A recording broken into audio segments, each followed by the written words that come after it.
नमस्कार, बहुत बहुत स्वागत और अभिनंदन आप सभी का द डिबेट में। मैं ब्रजेश मिश्रा हूं। चीन ने जिस तरह से भारत की सीमा पर घुसकर युद्ध के हालात उत्पन्न कर दिए हैं, उससे पूरे साउथ एशिया में एक तनाव का माहौल उत्पन्न हो गया है। चीन की सीमा पर जिस तरह से चीन ने अवैध अतिक्रमण भारत की सीमा पर किया है, वो एक निश्चित तौर पर बहुत ही चिंता का विषय है। गलवान घाटी, दौलत बेग ओल्डी और जिस तरह से हमारे यहाँ लद्दाख की तकरीबन 4 फिंगर 4 से लेकर फिंगर 8 तक चीन के कब्जे की जो खबरें आ रही हैं, वो निश्चित तौर पर बहुत चिंता के योग्य हैं। चीन दरअसल एक साम्राज्यवादी राज्य है और वो अपना विस्तार चाहता है। उसका विस्तार आपको हांगकांग में भी दिखेगा, उसका आपको विस्तार तिब्बत के साथ भी दिखेगा, उसका विस्तार आपको ताइवान के साथ भी दिखेगा। और पिछले दिनों आपको याद हो तो ये समस्या कब से शुरू हुई, जब से शी जिनपिंग को चाइना का राष्ट्रपति बनाया गया और कम्युनिस्ट पार्टी ने शी जिनपिंग को चाइना का राष्ट्रपति बनाए रखने के लिए चाइना ही नहीं अपनी पार्टी तक का संविधान बदल दिया। यानी जब तक शी जिनपिंग जीवित हैं वो चाइना के राष्ट्रपति रहेंगे। शी जिनपिंग एक बेहद ही खतरनाक इरादों वाले व्यक्ति हैं जिन्होंने हमेशा चीन के साम्राज्यवाद को ही आगे बढ़ाया है। आप उदाहरण के तौर पर देख रहे होंगे कि ये समस्या शुरू हुई साउथ चाइना सी में कन्फ्लिक्ट के साथ। किस तरह से साउथ चाइना सी में चाइना अपनी बढ़त को आगे बढ़ाना चाहता है और उस पूरे समुद्र पर वो नियंत्रण करना चाहता है। दुनिया ने उसका विरोध किया, लेकिन उसके बावजूद चाइना ने वहाँ पर एयर स्ट्रिप्स तैयार कर ली और अपने फाइटर्स प्लेन भी वहाँ पर खड़े कर दिए। ये प्रथम शुरुआत थी। उस वक्त लोगों को ये समझना चाहिए था कि आखिर एक व्यक्ति विशेष के लिए चीन की निहायत रूढ़िवादी, परंपरागत और तानाशाह मुल्क में एक व्यक्ति विशेष को जब तक वो जीवित है तब तक के लिए राष्ट्रपति बनाए जाने की बात संविधान परिवर्तन करके क्यों की जा रही है। Who is Xi Jinping? हमें ताजा कन्फ्लिक्ट से पहले इस व्यक्ति के बारे में एनालिसिस करना चाहिए कि ये है कौन, ये आए कहां से, इनका इरादा क्या है और ये दुनिया में चाहता क्या है। आपने याद होगा कि साउथ चाइना सी के बाद लगातार अमेरिका के साथ चीन की कन्फ्लिक्ट बढ़ती जा रही है और ये ट्रेड वॉर शुरू हुई थी। कूटनीतिक हमले एक दूसरे पर शुरू हुए थे, लेकिन चीन लगातार हर मामलों पे बढ़त अख्तियार करता जा रहा है और साउथ चाइना सी पे उसने ऐसा करके दिखाया। दूसरा मसला, आपने हांगकांग को देखा होगा। हांगकांग कभी भी मेनलैंड चाइना का पार्ट नहीं है। उसके बावजूद बहनों भाइयों, हांगकांग के सभी आंदोलनों को इस व्यक्ति ने बर्बरतापूर्ण तरीके से कुचला। हांगकांग के लोगों की हत्याएं कराई, जो आंदोलनकारी थे, जो एक्टिविस्ट थे, उनका अपहरण करके हत्या करा दी। और अब चाइना में राष्ट्रीय सुरक्षा कानून लागू हो रहे हैं चीन के। हांगकांग चीन का पार्ट नहीं है। भारत को यह स्पष्ट करके ये संकेत दुनिया को दे देना चाहिए। हांगकांग ना तो चीन का पार्ट था, ना है, ना रहेगा। हांगकांग एक ब्रिटिश कॉलोनी थी जिसको चीन ने अवैध तरीके से कब्जा कर ली, इस शर्त के साथ कि वो 2049 तक उसमें कोई भी परिवर्तन नहीं करेगा। लेकिन जैसे ही चीन ताकतवर होता जा रहा है वो परिवर्तन कर रहा है और जो मेनलैंड चाइना के कानून हैं वो अब हांगकांग पे लागू होंगे। ये उनका दूसरा काम था। तीसरा, कोरोना वायरस के जरिए पूरी दुनिया को जैविक युद्ध में धकेल देने वाले इस व्यक्ति का नाम शी जिनपिंग है। WHO की कमजोरी, WHO का समर्पण और WHO की गुलामी ने इस व्यक्ति को बेहद खूंखार बना दिया। आपको जानकर आश्चर्य होगा, लेकिन यह सच है कि WHO के चीफ को चुनवाने में शी जिनपिंग ने व्यक्तिगत रुचि ली थी और चीन ने उनका भरपूर समर्थन करके WHO का चीफ बनाया था। वो व्यक्ति अब जो WHO का चीफ है, वो अपने चुने जाने की कीमत अब इस रूप में अख्तियार कर रहा है। भारत को स्पष्ट करना चाहिए दुनिया के सामने। तीसरा, दुनिया के साथ जो ट्रेड वॉर है उसको चीन ने बढ़ा दिया। चौथी महत्वाकांक्षी परियोजना वन बेल्ट वन रोड, ये चीन की सब सर्वाधिक महत्वाकांक्षी परियोजना है जिसको वो यूरोप से लेकर ईस्ट एशिया तक फैलाना चाहता है। यानी हर वो देशों को वो अपने हाईवेज के जरिए जोड़ना चाहता है जहां वो चीज़ों को अपने बेच सके, अपने बाजार को वहां तक सड़क मार्ग से जोड़ सके। उसका नाम रखा उसने वन बेल्ट वन रोड। ये सब कुछ चल ही रहा था कि इस साम्राज्यवादी व्यक्ति ने, इस क्रूर तानाशाह ने चाइना पाकिस्तान इकोनॉमिक कॉरिडोर, जिसको सीपैक के नाम से हम जानते हैं, उसमें ग्वादर पोर्ट तक एक वृहद एक एक्सप्रेस हाईवे तैयार करवाया और ये लगभग कंप्लीट होने वाला है, जिसमें चीन और पाकिस्तान दोनों देश शामिल हैं और ये पाकिस्तान के पास जो ग्वादर पोर्ट है वहां तक, उस वाटर तक, समुद्र तक चीन की सीधी पैठ हो जाएगी। यानी अरेबियन सी तक सीधे चीन अपने सामान को ला सकेगा, भेज सकेगा। उसको इंडियन ओशियन की आवश्यकता उतनी नहीं रह जाएगी। गंभीर प्रश्न है। अब ये सब चल ही रहा था और ये कोरोना काल ही चल रहा था, तब तक वो भारत के साथ एक मेजर कन्फ्लिक्ट में गया है। क्यों गया है? तो इन सब सारी चीज़ों को जब आप जोड़कर देखते हैं तो लगता है कि एक व्यक्ति है जिसका नाम शी जिनपिंग है। ये बेहद क्रूर तानाशाह है, ये एक खूनी दरिंदा है जो दुनिया में अशांति लाना चाहता है, दुनिया को युद्ध में झोंक देना चाहता है। इस अकेले व्यक्ति ने पूरी दुनिया को कोरोना वायरस से खतरे में डाल दिया, लेकिन आज दुनिया का कोई भी मुल्क, ऑस्ट्रेलिया और भारत के अलावा, कोई इसका प्रतिकार करने के लिए तैयार नहीं है। ये चीन की एक सामरिक बढ़त है। इस बढ़त को अगर अभी नहीं रोका गया तो दुनिया खतरे में है। एक कमजोर अमेरिका मजबूत चाइना का विकल्प बन सकता है, यह ध्यान रखिएगा। अगर अमेरिका कमजोर हुआ तो चीन दुनिया पर अपनी दादागिरी, अपनी चौधराहट को दिखाने में कोई कमी बाकी नहीं रखेगा। अफ्रीका के ज्यादातर तटीय देशों पर उसका कब्जा है। मिडिल ईस्ट के देश चाइना की गुलामी करते हैं। भारत में आयात निर्यात कितना इम्बैलेंस्ड है यह आप सबको पता है, इसे बताने की जरूरत नहीं है। मैं ये कोई आपको ज्ञान नहीं बांट रहा हूं, ये मैं आपको तथ्य बता रहा हूं। ये तथ्य आपको पता होने चाहिए। ये तथ्य आपको व्हाट्सएप से नहीं मिलते हैं, ये फेसबुक पे नहीं मिलेगा। ये दुनिया की कूटनीतिक सच्चाई है। हमारे पड़ोसी देश क्या कर रहे हैं, आगे आने वाली दुनिया कैसी होगी, कोरोना वायरस के बाद की दुनिया कैसी होगी, यह अब स्पष्ट हो रहा है। जो चाइनीज एग्रेशन आपको भारतीय जमीन के भीतर देखने को मिला है, लद्दाख और गलवान घाटी के भीतर, यह इसका स्पष्ट प्रमाण है कि चीन क्या चाहता है। चीन एशिया के लिए खतरा है, चीन साउथ एशिया के लिए खतरा है, चीन दुनिया के लिए खतरा है। अब भारत को अपनी आक्रामक कूटनीति में परिवर्तन लाने की आवश्यकता है। भारत को दुनिया के देशों के साथ खड़े होकर चीन को आइसोलेट करने की जरूरत है। दुनिया में भारत को जाकर यह बताने की जरूरत है सबको कि चीन ने क्या किया है और चीन क्या चाहता है। और ये जो चीन का पूरा प्लान है ये 2039 तक का है, 2039। कम्युनिस्ट पार्टी का ऐसा प्लान है कि 2039 तक चाइना दुनिया की सुपर पावर होगा और दुनिया उसके नियंत्रण में होगी। खतरा अमेरिका के साथ तो है ही, खतरा भारत के लिए भी है, क्योंकि भारत हमेशा से चीन के साथ एक कड़ी प्रतियोगिता में रहा है। आज के कुछ बयान सुनिए, फिर बड़ी दिलचस्प डिबेट को आगे बढ़ाएंगे। चीन को जितने भी टेंडर और जितना इंपोर्ट एक्सपोर्ट है सबको पूर्ण तरीके से इन पर रोक लगाई जाए। चाइनीज सामान का पूरा बहिष्कार हो। सैनिकों की शहादत है, उसका जल्द से जल्द केंद्र सरकार बदला ले। खबर का बात टूट चुका है, जल्दी से जल्दी चाइना पर आप हमला करें ताकि जो हमारे बेनहदते जो सैनिक शहीद हो रहे हैं वो शहीद ना हो पाए। आज के बाद चाइनीज सामान का इस्तेमाल नहीं करना है। व्यापार के मार्केट से भी चाइना को इतना तोड़ देंगे कि चाइना नेस्तनाबूद हो जाएगा। अगर 20 सैनिक हमारे मरे हैं तो उसके बदले में 250 सैनिकों का खून बहाने वाले भारत के सैनिक हमारे योद्धा ही हैं। तो हम अपने प्रधानमंत्री का अपने देश के साथ साथ एक कंधे से कंधा मिलाए हुए हैं और इसके चाइना के सामान का बहिष्कार करते हैं।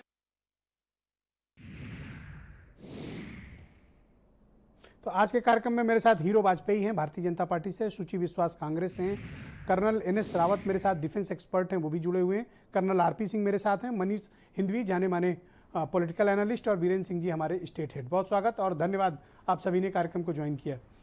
हीरो वाजपेयी, में कार्यक्रम की शुरुआत आपसे करना चाहता हूँ। क्या आप ये बता पाने की स्थिति में हैं कि मौके पर क्या हालात हैं बॉर्डर पे और भारत सरकार क्या एक्शन लेने जा रही? देखिए, भारत सरकार ने जो सेना ने उनको पूरा विस्तृत विवरण दिया है उसके हिसाब से भारत सरकार ने तैयारी की और सेना को खुली छूट दे दी है वहां पर। और दूसरे रणनीतिक रूप से, राजनीतिक रूप से, कूटनीतिक रूप से भी चाइना को एक्सपोज करने के काम करने की रणनीति बन रही है। आज ऑल पार्टी मीट है, सभी को, विपक्ष को भी, लोकतंत्र में पूरी चीजों की जानकारी, उनके सुझाव लेकर क्या रणनीति सरकार बना रही है वो भी जानकारी आज विपक्ष के साथ साझा की जाएगी और चाइना के साथ कोई भी कोर कसर छोड़ी नहीं जाएगी। उसको पूरे विश्व के सामने एक्सपोज करने की योजना बन रही है। 20 जवानों की शहादत के बाद भी अभी तक आप बदला नहीं ले पाए और चाइनीज को खदेड़ नहीं पाए, कारण? नहीं, ऐसा नहीं है। देखिए ब्रजेश जी, ऐसा नहीं है। चाइना की मीडिया नियंत्रित है, वो अपनी कैजुअलिटीज नहीं बता रही है। वो अपनी बातें नहीं कह रही। हमारे यहाँ ट्रांसपेरेंसी है, हम हर बात अपने स्वस्थ समाज में लोगों तक पहुंचाते हैं। जो भी घटना हुई है उसका स्पष्ट विवरण देते हैं, मीडिया को हो, विपक्ष को हो या आम आदमी को। इसलिए हमारी बात, हमारे सैनिकों ने वहां जबरदस्त प्रतिकार किया है और उधर भी जबरदस्त कैजुअलिटीज हुई है, लेकिन चूंकि उनका मीडिया नियंत्रित है, वहां की सूचनाएं बाहर नहीं आती, ना ही वो उसको स्वीकार करते हैं। तो चीन को किस प्रकार से जवाब देने की तैयारी चल रही है? और चीन अभी भारत की सीमा के भीतर घुसा हुआ है, हमारे अधिकांश हिस्सों पर उसका कब्जा हो चुका है। रिपोर्ट्स सामने हैं, इंटेलिजेंस इनपुट्स भी सामने हैं, सैटेलाइट इमेजेस भी सामने हैं। इनको खदेड़ा कब जाएगा? नहीं, बिल्कुल, देखिए खदेड़ने की बात थी उस दिन, यही था कि 2.5 किलोमीटर वो पीछे जाएंगे। और जब ये बात सूचना मिली कि वो चुपचाप 2.5 किलोमीटर पीछे नहीं जा रहे, वहीं पर हैं, और उन्होंने उसकी तैयारी कर रखी थी धोखे की। जब इंटेलिजेंस ने हमारे बताया, हमारे जवान गए, तो उन्होंने परंपरागत हथियारों का तो एक्ट था, लेकिन वो गैर परंपरागत हथियारों से हमारे जवानों पे हमला किया। हमारी फौज की टुकड़ियां पहुंची और हमने जबरदस्त प्रतिकार किया। ऐसा नहीं है कि हमने कोई अगर हमारे जवानों पर हमला हुआ, वो चाइनीज को वहां पर कुचल दिया जाना पीछे जाएंगे। चाहिए। चाइनीज को वहां पर कुचल दिया जाना चाहिए, उनमें से एक भी बचकर जाना नहीं चाहिए था। बिल्कुल ऐसा ही हुआ है। हमारे जवानों की वीरता पे शंका करना गलत है। हमारे जवानों ने वहां जबरदस्त प्रतिकार किया है। आप कर रहे हो, शंका हम थोड़ी कर रहे हैं। मैं तो कह रहा हूं कुचल डालो उनको। नहीं, कुचल डालो का बयान आप दे सकते हैं, आप चूंकि ब्रजेश जी हैं इसलिए आप कह सकते हैं कि कुचल डालो, पर सेना के अपने तौर तरीके उसका इस्तेमाल वो कर रही है। आप चीन के साथ अरबों डॉलर का व्यापार कर रहे हैं, मोस्ट फेवर्ड नेशन का दर्जा दिया हुआ है। चीन हमारी सीमा में भी घुस चुका है, हमारे जवानों की हत्या भी धोखे से कर चुका है, फिर भी आप उसके साथ व्यापार कर रहे हैं, क्यों भाई? नहीं, देखिए तमाम सारी चीजें हैं जो आपको सामने आई। भारत सरकार ने कहा MTNL और BSNL चाइना के प्रोडक्ट नहीं लेंगे, तमाम सारे एग्रीमेंट कैंसिल हुए, और तमाम सारी चीजें रणनीतिक, व्यापारिक, कूटनीतिक, हर तरह का जो भी काम बनेगा भारत सरकार उसको करने में पीछे नहीं हटेगी। अब तक डिफेंस मिनिस्टर का कोई स्टेटमेंट नहीं आया? नहीं, देखिए डिफेंस मिनिस्टर का स्टेटमेंट, आज जब बैठक हो गई सर्वदलीय, आज होने के बाद जो भी निर्णय होगा उसके बाद सरकार तमाम चीजों का एक बात करती है और तमाम चीजें सेना की एक्टिविटी पर पीछे रहती। पर 70 साल के इतिहास में किसी भी प्रधानमंत्री ने चाइना के बारे में इतना कड़ा प्रतिरोध नहीं दर्ज कराया, इतना कड़ा बयान नहीं दिया। तो 1962 के बाद ऐसा हुआ भी नहीं जो अभी हुआ है 15 तारीख को। नहीं, बहुत बार देखिए 20 जवान हमारे कब मारे गए? वहां घटना लगातार चलती रहती, पर इस बार जो कैजुअलिटीज हुई है वो सर्वाधिक हुई है, और उस कैजुअलिटीज को भारत नकार नहीं रहा है, और इसका जबरदस्त बदलाव प्रतिकार लिया जाएगा। एक भी जो शहादत हुई है उसके बदले में जबरदस्त प्रतिकार होगा। ऑलराइट, सुचि विश्वास जी, मैं आपसे समझना चाहता हूं, ये घटना बड़ी है, हम ट्रांसपेरेंसी की बात करते हैं, ट्रांसपेरेंसी बिल्कुल होनी चाहिए, लेकिन स्ट्रेटेजिक इशूज पर भारत सरकार उतना ही सार्वजनिक करे जितना कि हमारे लिए आवश्यक हो। लेकिन देश इस बात का जवाब चाहता है, हमारे जवानों की जो शहादत हुई है देश उस पर जवाब चाहता है। देश इस पर भी जवाब चाहता है कि हमारी कितनी जमीन पर चाइना ने कब्जा किया हुआ है और हम उन्हें ढकेलने के लिए क्या कर रहे हैं।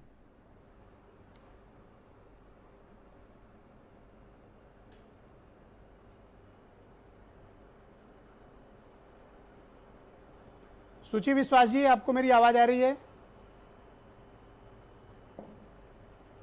अब आपकी आवाज मुझे मिल रही है ब्रजेश जी। सवाल दोहरा मैं आपसे जानना चाहता हूं कि जितनी भी पारदर्शिता हो भारत सरकार को बरतनी चाहिए। हमारी कितनी जमीन पर चाइना ने कब्जा किया ये स्पष्ट होना चाहिए। हमारे जवानों की शहादत का बदला लिया जाना चाहिए और चीन के साथ जो कुछ भी व्यापारिक कूटनीतिक रिश्ते हैं समाप्त किए जाने चाहिए। मैं आपसे सहमत हूं ब्रजेश जी। 58 सालों के बाद ऐसा हुआ है और अभी भी भाजपा के प्रवक्ता 70 साल की दुहाई दे रहे हैं, बड़ा शर्मनाक है। रक्षा मंत्री, गृह मंत्री वर्चुअल रैली में बिजी हैं। प्रधानमंत्री जी को समय है कोयले की खदानों की नीलामी के लिए, प्लेयर्स के लिए, स्पोर्ट्स पर्संस के लिए, सेलिब्रिटीज के लिए, लेकिन शहादत पर एक ट्वीट करने में 36 घंटा लगता है। और विगत 1.5 माह से सैटेलाइट इमेजेस, तमाम इलेक्ट्रॉनिक, प्रिंट और डिजिटल मीडियम्स, जनरल पनाग की रिपोर्ट और तमाम रक्षा विशेषज्ञों के माध्यम से भली भांति ज्ञात था कि सरकार टाल मटोल और ढकने की स्थिति में है। एक कम्युनिस्ट नेशन की मीडिया से हमें ये जानकारी मिलती है कि हमारे जवान शहीद हो गए हैं। और हमारे देश से हमें क्या जानकारी मिलती है, इस लगातार उस पर पर्दा डालने की कोशिश होती है और सरकार का रुख स्पष्ट नहीं है अभी तक। जब निहत्थे जवानों के लिए सवाल पूछा गया तो रक्षा मंत्री का कोई ऑफिशियल स्टेटमेंट नहीं है, गृह मंत्री, प्रधानमंत्री, माना कि 19 जून राज्यसभा चुनाव है, प्रधानमंत्री जी के पास और भी बहुत काम है, सरकार बनाना, सरकार गिराना, लेकिन देश की सीमाएं भी उतना ही महत्वपूर्ण है।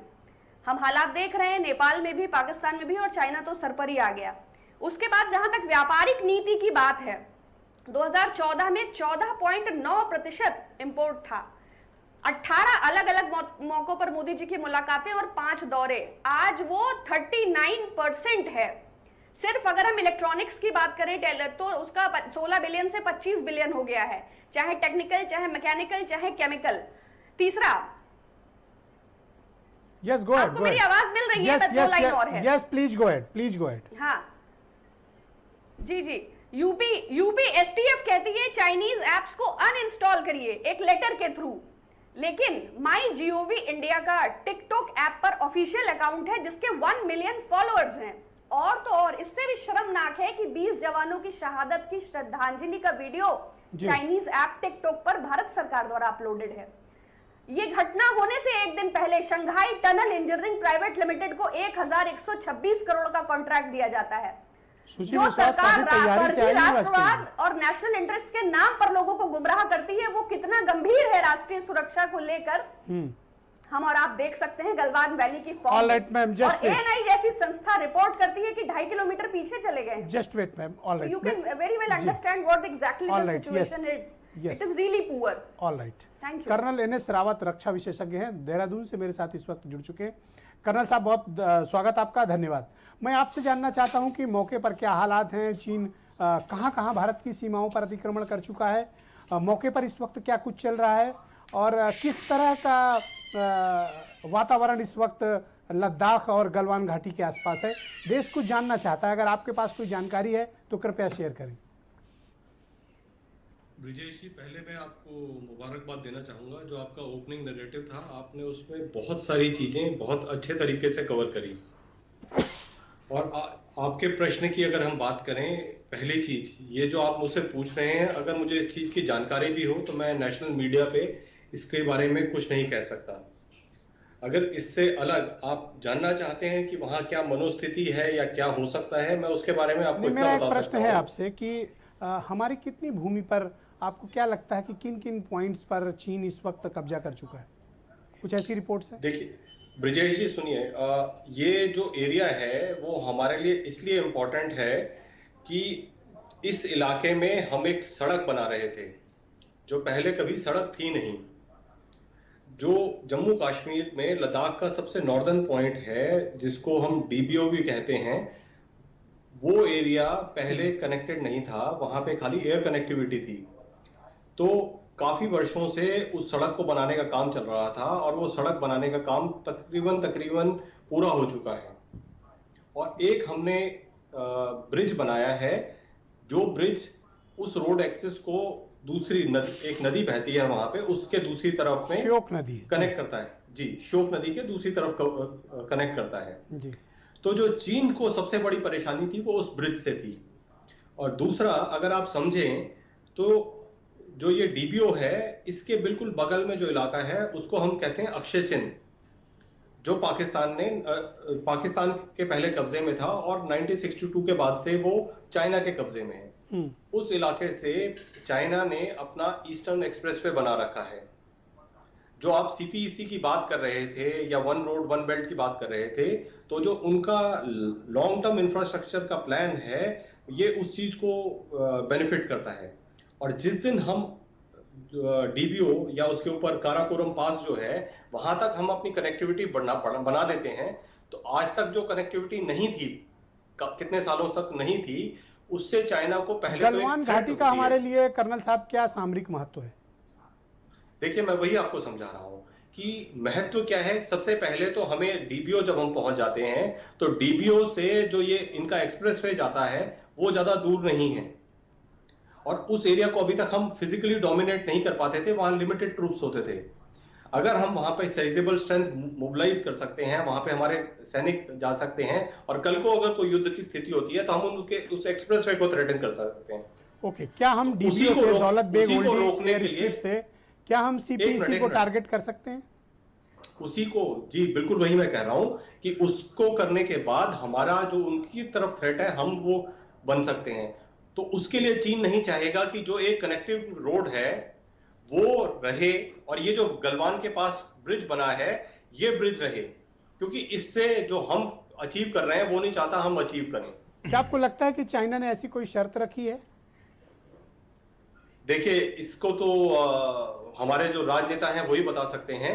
बाकी चाइना का सबसे बड़ा ऑपोजिशन उन्हीं चीजों के लिए था कि वो ब्रिज के लिए था उनका ऑपोजिशन, कि वो ब्रिज नहीं बनाए। आप ये कहना चाहते हैं कि गलवान घाटी की height, Daulat Beg Oldi air strip की हाइट, सियाचिन की हाइट और काराकोरम पास के पास मौजूद भारत की एक्सेस, इन सब के वजह से उनका सीपीईसी और दूसरे प्रोजेक्ट्स की थ्रेट है, इस कारण चीन ऐसा कर रहा है, या फिर इसके स्ट्रेटजिक कारण है?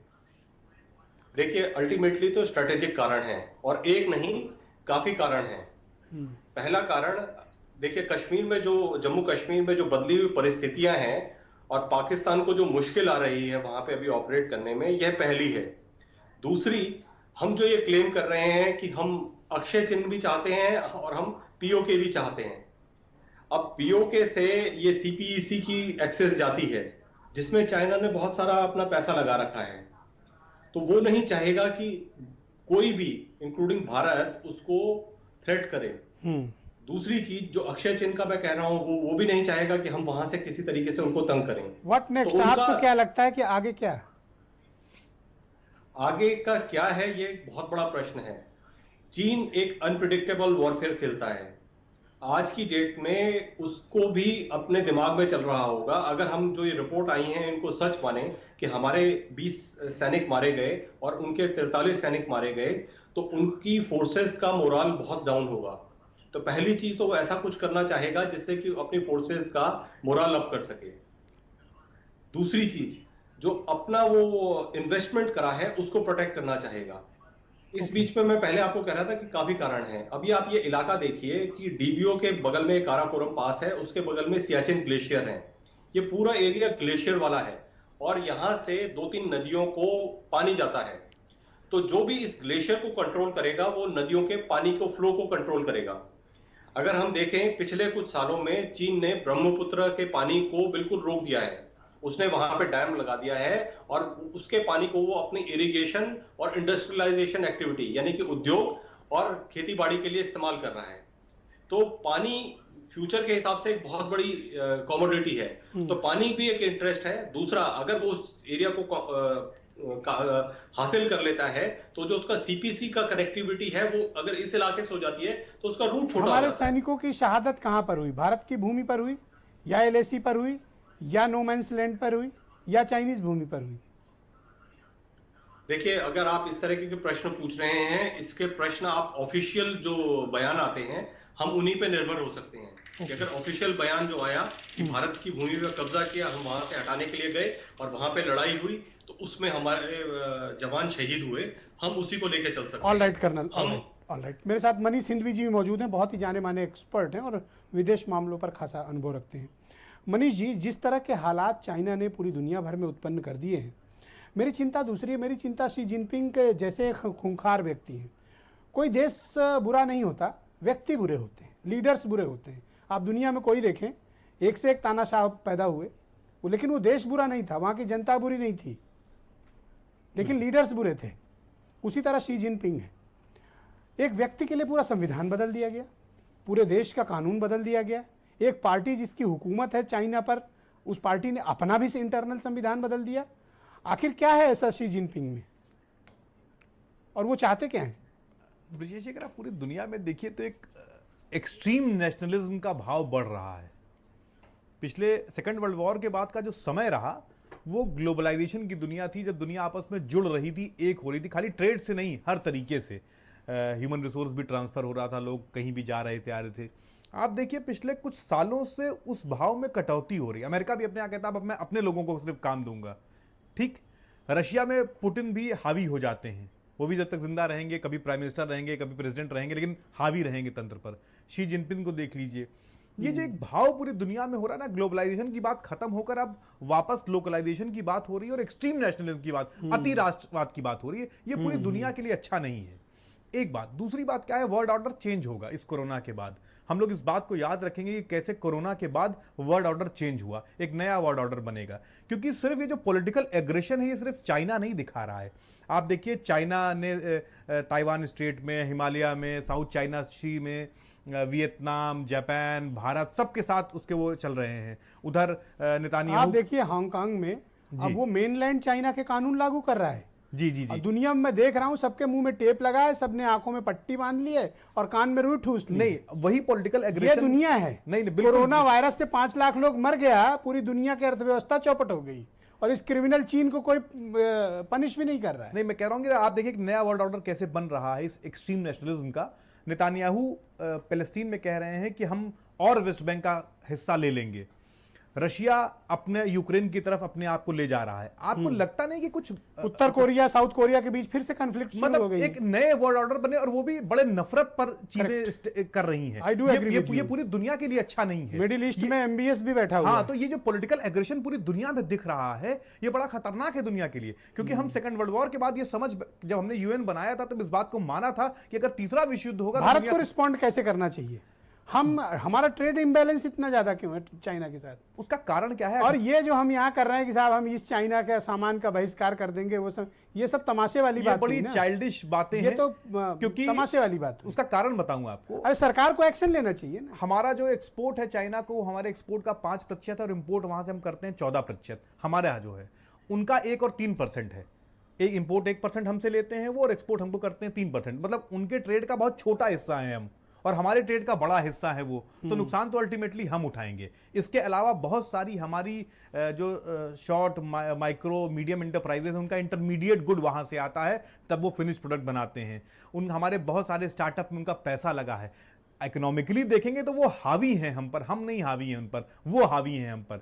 उसका सबसे बड़ा कारण क्या है? पिछले 40 सालों में जो उनकी नीतियां रही, अपने इकोनॉमी को बहुत जबरदस्त तरीके से एक्सपेंड किया उन्होंने। अपने आप को मैन्युफैक्चरिंग है, इंफ्रास्ट्रक्चर डेवलप किया, टेक्नोलॉजी डेवलप करी उन्होंने अपने आप को मैन्युफैक्चरिंग हब बनाया दुनिया का। हम क्या कर पाए? कुछ नहीं। हम कोई जवाब नहीं दे पाए उनको किसी भी तरीके से। हम बात तो करते हैं डेवलपमेंट की, लेकिन उनके बराबर हम कभी 2039 का टारगेट उस व्यक्ति ने तैयार कर रखा है दुनिया नहीं, तो वो अपना टारगेट इसलिए अचीव कर पाएंगे क्योंकि उन्होंने बहुत सारे चेंजेस अपने यहाँ कर लिए। ब्रिजेश जी, इंस्टीट्यूशनल स्ट्रक्चरल चेंज किए, हम नहीं कर पाए उस चेंज को। करेक्ट बात। हम आज भी अभी वही पुराना जो हमारे क्या राजनीतिक पक्षपात और ब्यूरोक्रेटिक इंटरफेरेंस हमारे क्या, हम आज भी उसी से जूझ रहे हैं। भाई जब आप ब्यूरोक्रेट को फॉरेन मिनिस्टर बना दोगे तो फिर सवाल ब्रिजेश मिश्रा से थोड़ी नहीं, वो हावी हैं, वो हावी हैं तंत्र पर। हमारे क्या जो पॉलिटिकल इंटरफेरेंस है वो हावी है तंत्र पर। बीरेन सिंह जी भी मेरे साथ जुड़ चुके हैं। भाई बीरेन जी, जिस तरह की महान शहादत हमारे सैनिकों ने भारत माता की भूमि की रक्षा के लिए की है, भारत सरकार किस तरह का प्रतिकार कर रही है? और आज सर्वदलीय बैठक भी हुई थी, सोनिया गांधी ने काफ़ी कड़े शब्दों में अपनी बात रखी और उन्होंने सरकार से सवाल भी किए, सरकार से तमाम सा जवाब भी मांगे हैं। दूसरी पार्टियों का क्या कुछ रुक रहा है? ब्रजेश जी, आज हमारे 10 जवान को चाइना ने छोड़ा है, जिसमें 2 मेजर भी शामिल हैं। ये 15 तारीख को जो झड़प हुई थी तब से चीन के कब्जे में थे। एक तो ये सूचना आई है, और दूसरा 76 जवान हमारे घायल हैं और करीब 20 जवान मारे गए पिछले जो झड़प हुई और 4-5 दिन से ये जो चल रही चीजें। पूरे देश ने आज एकजुट होकर केंद्र की सरकार को समर्थन दिया है कि वो सेना का जिस तरह से चाहे इस्तेमाल करे। सभी राजनीतिक दलों ने इस बात के लिए अधिकृत कर दिया है सरकार को। और वो नहीं चाहते हैं कि हमारे जवान का, एक भी जवान का खून बहे। अब देश की सारी राजनीतिक दल ये चाहते हैं कि चाइना को उसकी भाषा में जवाब दिया जाए। एक बड़ी दिलचस्प बात आज पढ़ने में आई कि चाइना ने 6 देशों की जमीन कब्जा कर रखी है। वो अकेले भारत पे नजर नहीं गड़ाए हैं, उसने तिब्बत, तुर्किस्तान, मंगोलिया, हांगकांग, मकाऊ, ताइवान, इनकी जमीनों पर भी कब्जा कर रखा है। इसके बॉर्डर उनसे लगते हैं। इसकी गुंडागर्दी बड़ी पुरानी है। पिछले 3 दिनों से हमारे यहाँ मेजर जनरल स्तर की वार्ता चल रही है, लेकिन भारत भी कमजोर नहीं है। और भारत की तैयारियां तेज हैं ब्रजेश जी।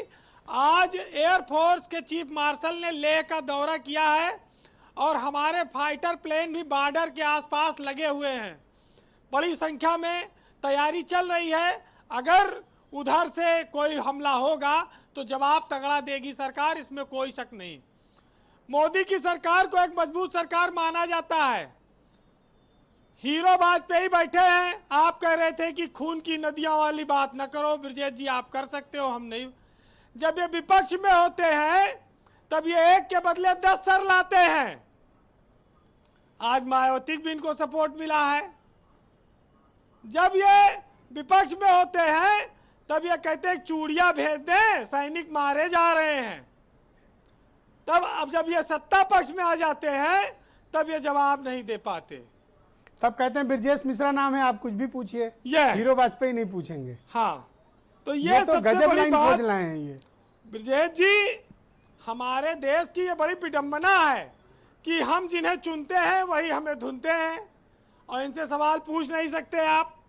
भाई जब इतना खून खराबा हो रहा है, हमारे सैनिक मारे जा रहे हैं। कल तो आपने उनकी बात सुनी होगी ना, बिहार रेजिमेंट के जो पूर्व मेजर जनरल राजेंद्र सिंह की बात, कि एक कमांडिंग ऑफिसर का मारे जाने का मतलब कि पूरी रेजिमेंट उबल रही होगी और हम खून की नदियां बहा देंगे।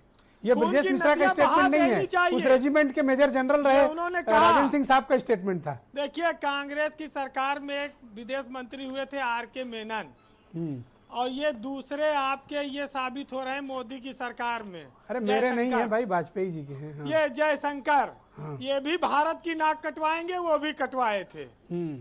राजनीतिक व्यक्ति अगर आज सुषमा स्वराज या अटल बिहारी वाजपेयी होते, मुलायम सिंह रक्षा मंत्री होते या विदेश मंत्री होते, जिसने अब तक फोड़ के आए होते मुलायम सिंह को, अब तक फोड़ दिए होते, तो आज लड़ाई तगड़ी देखने को मिलती।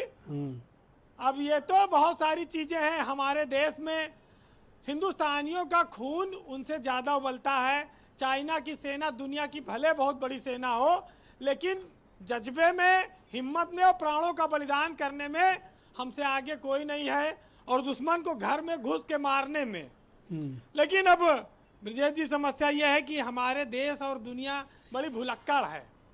ये आज जो हमला होता है ये कल भूल जाते हैं और 4 दिन बाद फिर उसी में राग में चले जाएंगे कि जहां हमारा स्वार्थ होगा वहीं हमारे यहाँ कहा जाता है, राजनीतिक दलों के लिए भी और हमारे नागरिकों और जनता के लिए भी, कि बड़े नादान हैं वो लोग जो इस दौर में भी वफा की उम्मीद रखते हैं, और यहाँ तो दुआ न कबूल होने पर लोग भगवान तक बदल लेते हैं। जी वीरेंद्र, तो यहाँ सबके अपने अपने तरीके हैं। जी कंक्लूड करें जी। हमारे देश का जवान ठंड में -डिग्री तापमान में जान दे रहा है ब्रजेश जी, और वो मुकद्दर से मारा जा रहा है, किलो से मारा जा रहा है। एक के बदले 10 सर की अब उम्मीद है। अब जब मैं कहता हूँ खून की नदियां बहा दो तो कह रहे हैं आप पूछ सकते हैं। हाँ, नहीं, मैं तो कहता हूँ कि हीरो वाजपेयी भी नागरिक हैं। आज छोड़ दीजिए बीजेपी के प्रवक्ता वाली बात, आज एक नागरिक के तौर पर ये कहें हाँ हम चाइनीज के खून की नदियां बहाएंगे। ये खून मैंने ये नागरिक के तौर पर आपने समझ लिया।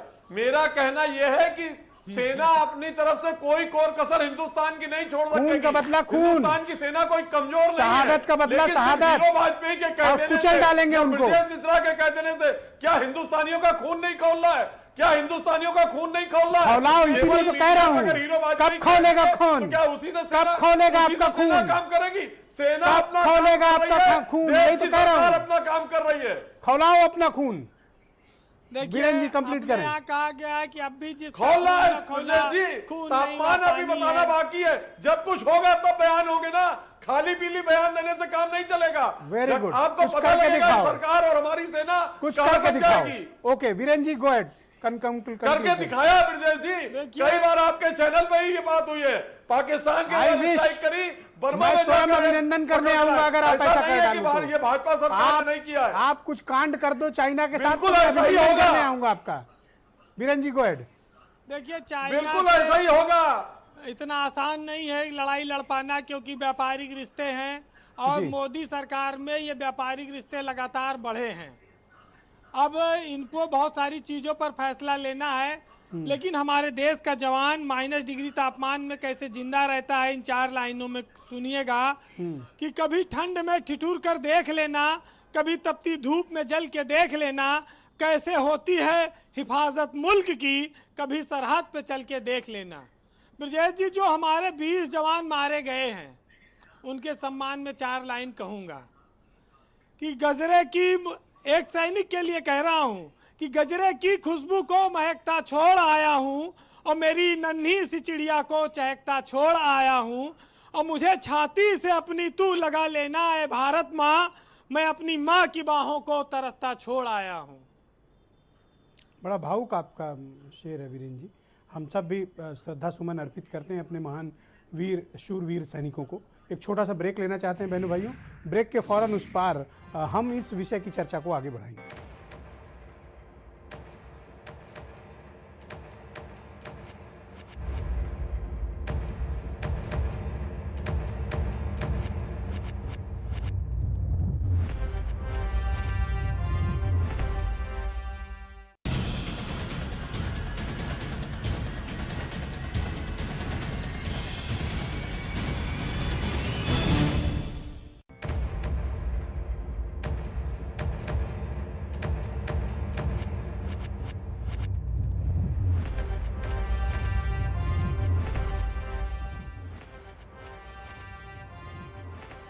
चीनी घुसपैठ को लेकर देश कुछ सवाल है जो देश जानना चाहता है कि उसका जवाब क्या है।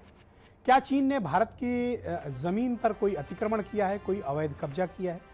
लद्दाख के क्षेत्र में, गलवान घाटी के क्षेत्र में स्थिति स्पष्ट होनी चाहिए। भारत की सरकार किस तरह से निपटेगी, एक महत्वपूर्ण रणनीतिक मसला है। ये हम सेना पर छोड़ते हैं और सरकार पर छोड़ते हैं। लेकिन भारत की हुकूमत को, चूँकि हम एक डेमोक्रेटिक कंट्री में रहते हैं, हम कोई चाइना या दूसरे राष्ट्र नहीं है, लिहाजा देश की जनता को ये स्पष्ट होना चाहिए कि आखिर भारत चीन सीमा पर क्या चल रहा है, हमारे जवानों की शहादत क्यों हुई, कौन लोग लिए उसके लिए जिम्मेदार हैं, और चीन को क्या सबक सिखाया जाएगा। चीन के साथ आर्थिक, कूटनीतिक, सामरिक किस तरह की हम आगे की स्ट्रेटजी अपनाने जा रहे हैं, और चीन को लेकर भारत के पास कोई स्पष्ट नीति का अभाव क्यों है, ये एक महत्वपूर्ण विषय है। ये सवालों का जवाब इसलिए चाहिए बहनों भाइयों क्योंकि चीन जिस तरह से साम्राज्यवादी विस्तार में बढ़ रहा है और दुनिया के 14 मुल्कों की सीमाएं चीन से मिलती हैं। 14 देश हैं जिनकी सीमाएं चीन के साथ मिलती हैं और उनमें से 12 के साथ उसके झगड़े चल रहे हैं। ये एक विस्तारवादी राष्ट्र की अगर परिकल्पना नहीं है तो और क्या है। आप देखें कि जब 2049 तक ब्रिटेन के साथ एग्रीमेंट हुआ है बाकायदा हांगकांग के लिए कि वहाँ की स्थिति को कोई बदला नहीं जाएगा, स्टेटस को मेंटेन किया जाएगा, लेकिन आप देख रहे होंगे कि चीन ने हांगकांग के 3 बड़े आंदोलनों को कुचल दिया, हजारों एक्टिविस्ट की हत्या कर दी या उनका अपहरण कर लिया। वहाँ का कानून अब बदला जा रहा है और मेनलैंड चाइना का राष्ट्रीय सुरक्षा कानून हांगकांग पे लगाया जा रहा है। ये वक्त है भारत को कि वो हांगकांग के मसले पर दुनिया को एक करे और चीन को घेर ले। कुछ जवाब कूटनीतिक तौर पर दिए जाते हैं, कुछ जवाब आर्थिक तौर पर दिए जाते हैं और कुछ जवाब सामरिक तौर पर दिए जाते हैं, जो लद्दाख और गलवान घाटी में हम उम्मीद करते हैं कि हमारी बहादुर सेना निश्चित तौर पर देगी। पर भारत सरकार की क्या तैयारी है इसके लिए और देश को पूरी बात कब बताई जाएगी। मेरे साथ कर्नल आरपी सिंह जी भी जुड़ चुके हैं, रक्षा विशेषज्ञ हैं, लेकिन ये मेरा सवाल हीरो वाजपेयी से है, रूलिंग पार्टी के स्पोक्स पर्सन है, वो हमें बताएंगे कि आगे सरकार की क्या तैयारी है और देश को पूरा सच कब बताया जाएगा। नहीं, देखिए, देश के सामने पूरा सच है कि एलएसी के पास वो आ गए थे, एलएसी के इधर आना चाहते थे। जब 2 मेजर जनरल स्तर की बातचीत हुई, कहा कि एलएसी से 2.5 किलोमीटर पीछे चले जाएंगे, वो नहीं गए और वो चुपचाप रहे। जब सूचना मिली, हमारी टुकड़ी गई, उन्होंने हमला किया, दूसरी टुकड़ी गई, गुत्थम गुत्था हुआ और उन्होंने जो अपरंपरागत हथियार थे उससे हमला किया। हमारे सैनिकों का भी क्षति पहुंची, वीर गति को प्राप्त हुए और उधर भी कैजुअलिटीज हुई है, क्योंकि हमारे सेना, हमारे जो सैनिक हैं, किसी भी हालत में कमजोर नहीं है। सरकार सभी मुद्दों को देख रही, चीन को घेरने के लिए व्यापारिक, कूटनीतिक, सामरिक, राजनीतिक, आर्थिक, हर तरह की जो भी प्रक्रिया अपनानी पड़ेगी, चीन से हर तरह से हर विभाग में निपटा जाएगा। हांगकांग का मसला हो, तिब्बत का मसला हो, उइगर मुसलमानों के कुचलने का मसला हो, कोई भी जो मसला चीन के द्वारा हो रहा है उसको विश्व पटल पर रखा जाएगा। जो वो झूठ बोलता है कि हमने आक्रमण किया, हम उसकी जमीन को कब्जाना चाहते थे, उसको विश्व पटल पे एक्सपोज किया जाएगा। सरकार की नीतियां इसी तरह से बन रही है। सामरिक रूप से भी हम तैयार है। आज हमारे वायुसेना अध्यक्ष ने लेह का दौरा किया है। हमारी सेना पूरी तौर से तैयार है और सरकार ने उनको खुली छूट दे दी है कि कोई भी अगर उधर से हमला हुआ उसका मुंह तोड़ जवाब दिया जाएगा और हम उसको हर फ्रंट पे निपटने के लिए तैयार है। आपके कहने का तात्पर्य है कि चीन भारत की सीमा में नहीं घुसा है और भारत की कोई भी जमीन पर चीन का कब्जा नहीं है, आप ये कहना चाहते हैं? अभी तक जो मुझे सूचना है वो ऐसी है। तो गलवान घाटी क्या चीन का हिस्सा है? नहीं, चीन का हिस्सा नहीं। तभी तो कहा ना कि चीन का हिस्सा नहीं। वो वहां तक आए थे, वापस हो जाने की बात हो गई, खत्म हो गया था। उससे वो एलएसी पहुंच गए, एलएसी से 2.5 किलोमीटर पीछे जाना था, वो नहीं गए। पर ये घटना, ये शहादत तो गलवान घाटी में हुई है ना, जो भारत का अभिन्न हिस्सा है। वो उन्होंने धोखा दिया, वो उन्होंने ब्रजेश जी धोखा दिया। चीन ने जो धोखा दिया उसके तरह से टकराव हुआ। टकराव तो हमेशा होता रहा, लेकिन उन्होंने गैर परंपरागत हथियार, उन्होंने सोची समझी साजिश दूसरी की, चिंता का विषय है, विश्वासघात किया, जिसको सहन नहीं किया जाएगा, इसका मुंह तोड़ जवाब दिया जाएगा। दूसरी चिंता यह है कि लद्दाख में फिंगर 4 से लेकर फिंगर 8 तक चीन ने अतिक्रमण किया है या नहीं किया है? देखिए, मैंने कहा मुझे सूचना इस अतिक्रमण की कोई अधिकृत नहीं है। ओके, इसलिए मैं इस पर जब अधिकृत नहीं है तो फिर अब इस पर क्या, इस विषय पर क्या बात करें? ऑलराइट, मेरे साथ कांग्रेस की स्पोक्स पर्सन सुचि विश्वास मौजूद हैं। सुचि विश्वास जी, एक तो मेरा सिर्फ इसी सरकार पे नहीं, पिछली जितनी भी सरकारें हैं पिछले 40 सालों में, मेरा सबके ऊपर बहुत स्पष्ट आरोप है कि चीन को लेकर भारत के पास कोई ठोस रणनीति नहीं है। चीन को कभी हमने अपना कॉम्पिटिटर नहीं माना, उस तरह का कॉम्पिटिटर नहीं माना। हमने अपना कॉम्पिटिटर किसको माना है? एक छोटे से देश पाकिस्तान को। हमारे लिए हर चीज का पैमाना पाकिस्तान रहा और पिछले 40 सालों में चीन ने अपनी क्या स्थिति कर ली और हम आज कहां पर खड़े हैं, दोनों में अंतर स्पष्ट है। हमारे लिए कॉम्पिटिटर पाकिस्तान है, जबकि सबसे बड़ा दुश्मन तो चाइना बैठा हुआ है। हम गलत ट्रैक पर अपने दुश्मन के साथ प्रतियोगिता में लिप्त थे। ऐसा नहीं है ब्रजेश जी, पाकिस्तान को सामने रखकर आदरणीय श्री नरेंद्र मोदी जी की एक माचो पोस्चराइजेशन की गई है। उसको आइडियल बनाकर एक आईटी सेल के माध्यम से महामानव की तस्वीर पेश की गई है। दूसरा, आपने बहुत अच्छा प्रश्न अभी उठाया था, नरेंद्र भाई मोदी 6 साल से प्रधानमंत्री दूसरा आपने अभी संविधान में बदलाव को लेकर चाइना का देखिए, मुझे अपनी बात पूरी कर लेने दीजिए, फिर आप अपना कहिएगा। आपने कहा कि संविधान एक व्यक्ति के लिए बदल रहे हैं जो क्रूर तानाशाह है। अगर हम इतिहास उठा के देखें तो लोकतंत्र में जब जब कमियां होती हैं, तानाशाह का जन्म होता है। चाहे वो क्यूबन रेवोल्यूशन में फिदेल कास्त्रो हो, चाहे वो यूएसएफ के केस में लेनिन हो, चाहे वो हिटलर हो, चाहे वो स्टॉलिन हो, चाहे वो माओ जेडोंग हो।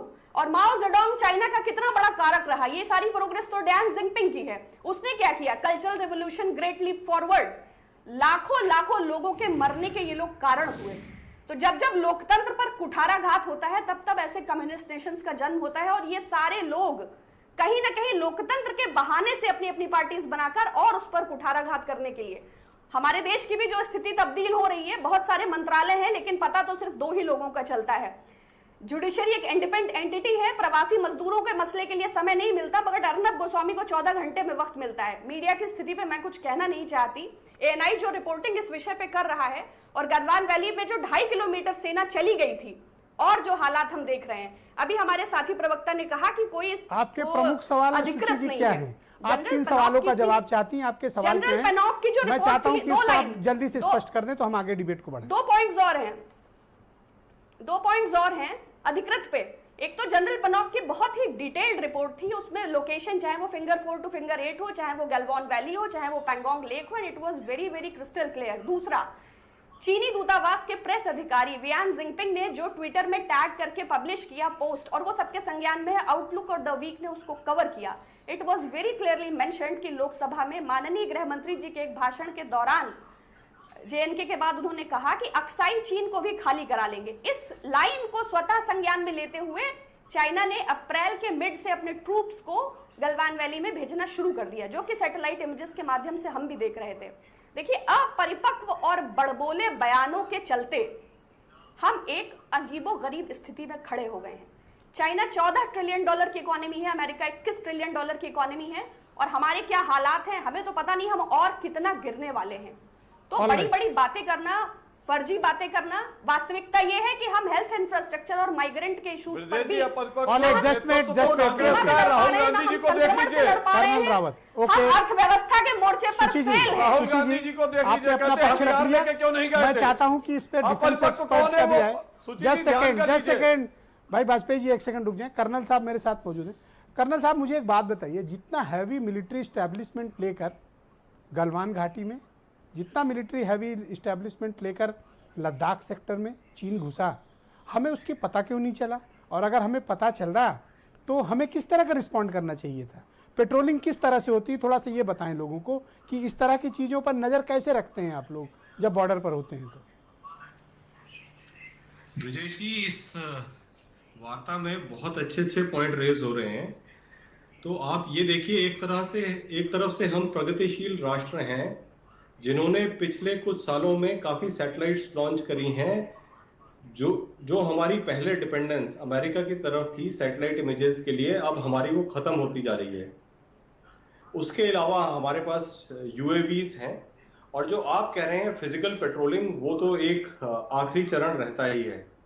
मगर ये जो भी इलाका है, पहले आप ये समझिए कि ये दुर्गम से दुर्गमस्त इलाका है। अगर सियाचिन के बारे में आज हमारी एक इमेज है, ये उससे आप मानिए थोड़ा सा कम है। तो ऐसे इलाके में जो फुट पेट्रोलिंग है उसकी अपनी लिमिटेशन है। मगर आज की डेट में हमारे पास जो दूसरी टेक्नोलॉजीज हैं जिनसे हम इस मूवमेंट का या इस इनकर्शन का पता कर सकते थे, उनका क्या हुआ या उन्होंने अपनी जिम्मेवारी में कहां कमी करी, इसकी भी एक पड़ताल होनी चाहिए। कर्नल रावत, आप ये तो महसूस करते होंगे कि इतना हैवी मिलिट्री स्टैब्लिशमेंट कोई 24 घंटे में नहीं आ गया होगा, कम से कम 1.5 से 2 महीने लगे होंगे इन्हें आने में। बिल्कुल, आप ये देखिए, जैसे आपने शुरू में कहा अभी इसी वक्तव्य में कि हमारा फोकस पाकिस्तान की तरफ ज्यादा था, तो हमारा जो इंटेलिजेंस नेटवर्क है, चाहे वो आर्मी का है या उसके अलावा जो हमारी और एडवांस्ड इंटेलिजेंस एजेंसीज हैं, उनका फोकस पाकिस्तान की तरफ था। और चाइना की तरफ हमने जो इंटेलिजेंस नेटवर्क है उसको हमने अगर डेवलप किया होता तो हमारे को ऐसा दिन नहीं देखना पड़ता। अभी भी समय है, तो हम सरप्राइज, ऐसा कुछ चाइना ने हमें सरप्राइज किया। बिल्कुल, इसमें तो कोई दो शक नहीं है।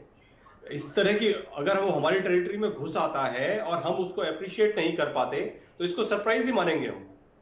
ओके, मेरे साथ एक और कर्नल आरपी सिंह साहब भी जुड़ चुके हैं। उनका वीडियो लिंक मेरे साथ टूट गया था रावत साहब, लेकिन इत्तेफाक से उनका वीडियो लिंक जुड़ चुका है।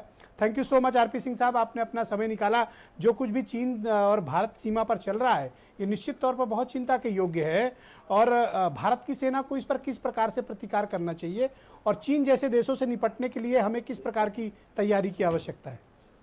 देखिए, सबसे बड़ी चीज तो ये है कि हमारी एक, जब वीके सिंह साहब जब चीफ ऑफ आर्मी स्टाफ थे, एक उन्होंने चाइना के ऊपर ये पूरी देखते हुए उन्होंने 17 करोड़ जो कि माउंटेन स्ट्राइक कोर की बात की थी, और वो खड़ी भी हो गई थी, लेकिन फाइनेंशियल हालत को देखते हुए उसको पूर्ण रूप से धीरे धीरे अब जाकर के 2/3 खड़ी हो पाई है। जी जी जी, उसको प्रणब मुखर्जी साहब ने कंसीव किया था, उस आइडिया को जो आप बता रहे हैं माउंटेन ब्रिगेड का, वो मुखर्जी साहब के वक्त ये तय हुआ था और आगे की सरकारों ने उसको बढ़ाया, बीच में फिर रुक गई है। जी हाँ, अभी 17 करोड़ खड़ी हो चुकी है। मैकेनाइज्ड फोर्सेज भी जा चुकी हैं आगे तक। जी, मैकेनाइज्ड फोर्सेज में आपकी हमद आती है, मैकेनाइज्ड रेजिमेंट्स आती हैं जी, जो कि आपको याद होगा 48 के अंदर जोजिला पास जो है 7 कैवलरी ने क्रॉस की। करेक्ट है, वो पूरी डिवीजन की तैयारी थी। जी जी, तो मेन रीजन क्या है कि हमारा दौलत बेग, मेन रीजन क्या है हमारा दरबस से लेके दौलत बेग का हाईवे, मेन रीजन क्या है चाइना पाकिस्तान का इकोनॉमिक कॉरिडोर। इन सब के लिए चाइना को डेस्क चाहिए, और इसलिए गलवान वैली से वो अंदर आना चाहता है और किसी और वाइडर वैली के अंदर आना चाहता है, जिससे वो command and control economic. Sir, मेरा क्या मानना है, मेरी समझ तो उतनी स्ट्रेटेजिक अफेयर्स में नहीं है, आप लोग बेहतर समझ पाएंगे। अगर हम ये मान लें कि चीन सिर्फ इतना करने के लिए आया है जो उसने गलवान घाटी में किया, चीन उतना ही करने आया है जो उसने लद्दाख में किया, तो मुझे लगता है कि एक बड़ी रणनीतिक भूल होगी। नहीं, उतना नहीं किया है। वो तो देश बना रहा है कि और आगे आए, वो और आगे आने जिससे कि और भी जो नुब्रा वैली है और जो वैली है जहां पे की डिप्लॉयमेंट काफी आसानी हो जाएगा और आपको दौलत वृक्ष की कार्यक्रम को सर मैं देखता क्या है कह रहा हूँ उसके कि लिए गलवान मिल जाएगी। घाटी 14,500 फीट की ऊंचाई पर मौजूद है। जी हाँ। आप कर्नल रावत से उसका चेक भी कर सकते हैं। नहीं, अगर नहीं, गलवान बिल्कुल। घाटी की हाइट आपने खोई, हमने खोई, तो निश्चित तौर पर जानिए कि डीओबी दौलत बेग ओल्डी निश्चित तौर पर हमारे लिए एक बड़ा थ्रेट हो जाएगा, हमारे लिए सियाचिन भी थ्रेट हो जाएगा। बिल्कुल आपका दृष्टिकोण बहुत सही है और गलवान वैली चाहे आपका जो आपकी जो भी है वो हमारा सियाचिन का जो कि नॉर्दर्न फिंगर है उसको कवर करते हैं, वहां से उसको वो देखते हैं। और अगर हमारी दौलत बेग जो कि हाईएस्ट फील्ड भी है वहां से हम चाइना सर, गलवान से डीबीओ उसकी रेंज के भीतर आता है। हम गलवान को खोकर आप दौलत बेग ओल्डी बचा नहीं पाएंगे सर, इसलिए गलवान के लिए तो आपको कोई कंप्रोमाइज करना ही नहीं है। नहीं तो उसी के लिए जो हमारा ब्रिज बना है स्वैग के ऊपर और उसके लिए जो हमने बिल्डअप के लिए कार्रवाई के लिए आगे की कार्रवाई की है, इसीलिए चाइना को परेशानी हुई है। और सर मनीष जी आप मुझे बताइए कि चाइना को लेकर हम कोई एक ठोस भारत सरकार की कोई प्लानिंग क्यों नहीं है? और मुझे एक बात बताइए, ये जो हमारे विदेश मंत्री हैं डॉक्टर एस जयशंकर, मैं 2 बार डिबेट में कह चुका हूं बहनों भाइयों कि वो एस जयशंकर भारत में चीन के मामलों के सबसे बड़े विशेषज्ञ हुआ करते थे और डॉक्टर मनमोहन सिंह की सरकार में 4 साल ये सुची विश्वास जी आप लोग की सरकार में बीजिंग में भारत के राजदूत थे। और आज आप दिल्ली में किसी से भी बात करें इनको माना जाता कि he is the super specialist of Chinese affairs. अगर मैं गलत कह रहा हूं तो पैनल में बैठा कोई भी आदमी मुझे मेरी बात को काट सकता है। उनके विदेश मंत्री रहते इतनी बड़ी crisis, Manish ji it's shocking. एक तो देखिए जो आपका मूल सवाल है कि चाइना के प्रति हमने इतनी लापरवाही क्यों बरती। देखिए चाइना उन्माद पैदा नहीं कर सकता, जो चाइना के प्रति हमारा आक्रोश है वो उन्माद पैदा नहीं करता है। जो पाकिस्तान के खिलाफ होता है, जो हिस्टीरिया मास हिस्टीरिया पैदा होता है, जब हम पाकिस्तान के खिलाफ बोलते हैं या पीओके बात करते हैं तो जो मास हिस्टीरिया पैदा होता है वो चाइना से बात करके नहीं होता है। आज के हालात अलग हैं, 20 सैनिक हमारे शहीद हुए हैं, लोगों के मन में गुस्सा है। अदरवाइज सामान्य तौर पर आप देखिए पाकिस्तान की बात करने पर और चाइना की बात करने पर लोगों के रिएक्शंस में फर्क रहता है और वो वोटों में कैश आसानी से होता है। मेरी बात थोड़ी सी कड़वी है मगर सच्ची है। हालांकि चाइना की भी अपनी समस्याएं हैं ब्रिजेश जी, उनके यहाँ भी शी जिनपिंग के खिलाफ एक लगातार मूवमेंट चल रहा है, क्योंकि जो डेंग ने 1978 में रिफॉर्म शुरू किए थे चाइना में, 2013 में इन्होंने आने के बाद रिवर्स करने शुरू किए हैं। जैसे पिछले साल जनवरी में वहां पीकिंग यूनिवर्सिटी के एक प्रोफेसर ने कहा था कि स्टेप डाउन ग्रेसफुली, इतना तक कह दिया था, जो चाइना के लिए बहुत बड़ी शब्द हो गया। स्टेप डाउन ग्रेसफुली उसको तो जब तक जीवित है वो राष्ट्रपति रहेगा। नहीं, एक बात मैं कह रहा हूं कि उनके यहाँ भी कहीं ना कहीं एक मूवमेंट इंटरनल जो है डिस्टर्बेंसेस हैं। तो सवाल इस बात का है ना कि इतनी सारी चीजें हमारे अगल बगल हो रही हैं पॉलिटिकल। हो सकता है कुछ लोगों को मेरी बातें अतिवादी लगे जी, लेकिन मैं बता रहा हूं आपको, ये व्यक्ति साउथ एशिया, एशिया, यूरोप और पूरे अमेरिका के लिए एक बड़ा खतरा है। ये नहीं खतरा इसलिए इसके इरादे बहुत खतरनाक है। नहीं वो और उसकी पार्टी जो कम्युनिस्ट पार्टी है डेडली डेंजरस। उसका कारण बताऊं ब्रिजेश जी, इन लोगों की वापस जो दुनिया उसको साउथ चाइना सी पे नहीं रोक पाई, दुनिया उसको हांगकांग में नहीं रोक पाई, दुनिया उसको तिब्बत अफेयर्स पे नहीं रोक पाई, दुनिया उसको कोरोना वायरस पे नहीं रोक पाई। नहीं एक चीज और आपकी बात को आगे बढ़ा दूं, 2013 में इनके आने के बाद कम्युनिस्ट पार्टी को मारने से नहीं रोक सकी। यस करेक्ट, आपको बड़ा सूट करता है मुसलमान वाला, तुरंत आ गए रिस्पॉन्ड करने। देखिए yes Manish ji go ahead. 2013 में जब से ये आए हैं, जो 78 से इनके क्या रिफॉर्म चल रहा था वो रिवर्स कर रहे हैं। कहीं ना कहीं कम्युनिस्ट पार्टी अपने फिर वापस इस विषय की चर्चा को मैं आगे बढ़ाऊंगा, बड़ी दिलचस्प चर्चा है और मैं उम्मीद करूंगा कि आप सब सम्मिलित होंगे तो इनके नापाक इरादों पर हम लोग चर्चा करेंगे। बहुत बहुत शुक्रिया, धन्यवाद, थैंक यू सो मच।